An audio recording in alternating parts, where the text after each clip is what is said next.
Question number 6, kapag ganito yung question na nakikita ninyo, nabasa ninyo, automatic po ito na kapag yung root word ay next all together, yung word na together, ibig sabihin nasa least common multiple kayo. So, two bells toll at intervals of 6 minutes and 10 minutes respectively.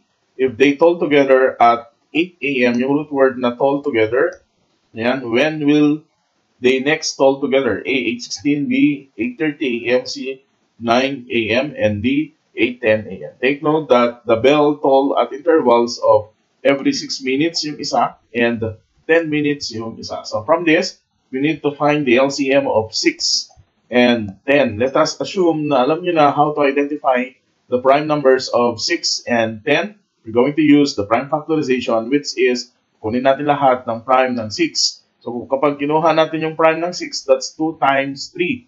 Take note that the definition of prime, it has only 2 factors, the number itself and 1. In our case, 6, it has a prime of 2 times 3, followed by 10, which is 2 times 5 lang siya. Kung mapapansin niyo, we have the identical numbers, which is 2 and 2. So yes, 1 natin to make it 2 times 3 times 5. Then kapag pinag-multiply natin, kasi ang LCM is least common multiple. So let's multiply 2 times 3.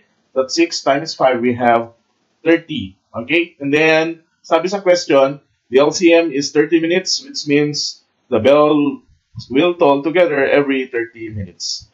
So therefore, 8 a.m. yung pag-start ng toll together plus the 6 minutes and 10 minutes na kung saan ang LCM is 30 minutes. Therefore, answer natin dito ay 8:30 in the morning. Therefore, letter B tayo sa part na to. Follow my talks for more videos. See you to the next episode.